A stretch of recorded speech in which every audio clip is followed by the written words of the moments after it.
السلام عليكم شباب، شلونكم؟ طبعا اليوم راح اروح بغداد، هسه تقريبا الساعة 2 بالليل.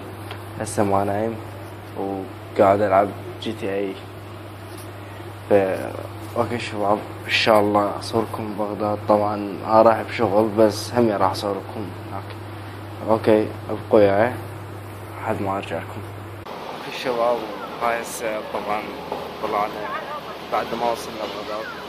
طبعا وصلنا تقريبا نص المسافة، بس تقريبا هسه بالساعة 4 الفجر. ان شاء الله اذا وصلنا هناك بدنا نصور كمان، بس حبيت انا اصوركم بس شوية. طبعا كان وراي كلش حلو، شنو عفوا ما اقدر اصوركم كامل لان عوائل هناك. فابقوا ان شاء الله لحد ما اوصل هناك.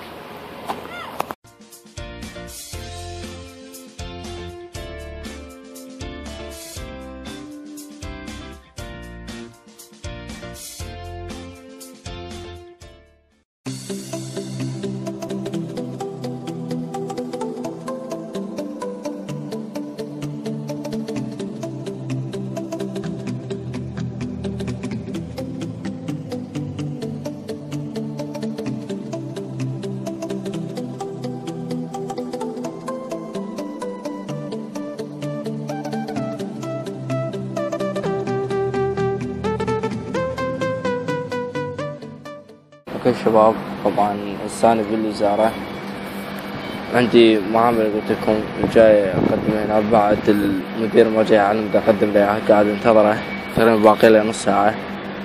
الساعة تقريبا بال7:30 هو ب8 يجي. فراح اسوي لكم شي قليل يعني بغداد وارجع البيت، لان ما عندي شغل على مود ارجع من العصر ان شاء الله. فانتظرون ان شاء الله لحد ما ارجع لكم.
اوكي شباب، الحمد لله وصلت البيت. طبعا كلش تعبان، قاعد حتى تشوفون عيوني منعس.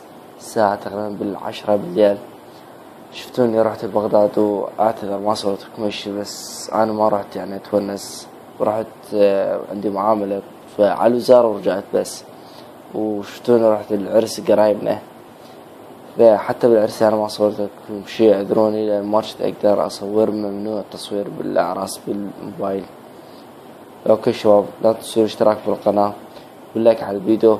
شباب قبل اطلع من الفيديو بس انطلق، ترى ما يأثر اي شي عليك.